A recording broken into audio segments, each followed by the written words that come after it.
আজ আমরা বানাবো পেঁয়াজি পনির। তার জন্য লাগবে পেঁয়াজ কুচি, পেঁয়াজ পাতা আর টুকরো করে রাখা আলু, আর লাগবে ফ্রেশ পনির।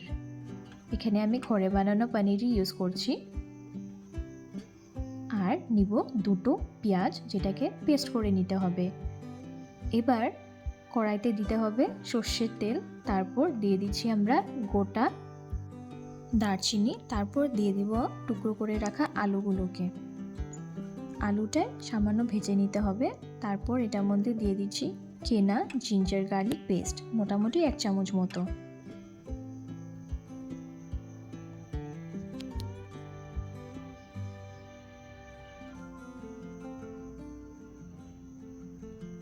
এবার দিয়ে দিব পেঁয়াজ বাটাটাকে। পেঁয়াজ বাটা দিয়ে ভালো করে নাড়াতে হবে। এবার সামান্য জল দিয়ে দিচ্ছি আর স্টিমটাকে একটু কমিয়ে দিব। এবার কিছুক্ষণ পরে দিয়ে দিব পরিমাণ মতো নুন, ধনের গুঁড়ো, জিরের গুঁড়ো, রেড চিলি পাউডার, কাশ্মীরি মির্চ আর হলুদের গুঁড়ো। এবার মশলাগুলোকে ভালো করে নাড়িয়ে চাড়িয়ে নিতে হবে।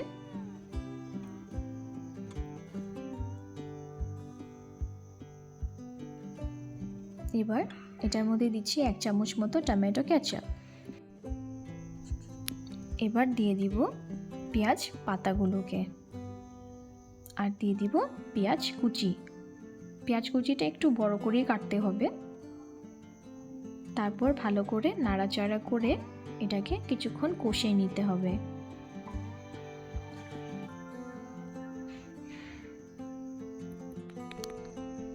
ভালো করে মশলাটা কষানো হয়ে গেলে দিয়ে দিতে হবে সামান্য জল।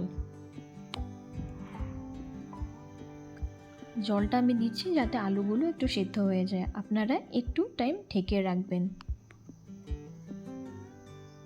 এবার কিছুক্ষণ পরে ঢাকনা উঠিয়ে ভালো করে আবারও কষিয়ে নিতে হবে যতক্ষণ না আগের জলটা টেনে যাচ্ছে। তারপর দিয়ে দিব ঝোলের জন্য পরিমাণ মতো জল।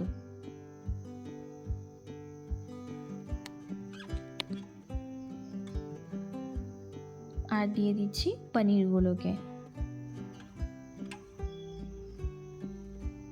পনিরগুলোকে আপনারা চাইলে ভেজেও নিতে পারেন, আমি কাঁচা পনিরটাই বেশি ভালোবাসি। এবার কিছুক্ষণের জন্য ঢাকনা দিয়ে টোটালি রেডি আমাদের পেঁয়াজি পনির।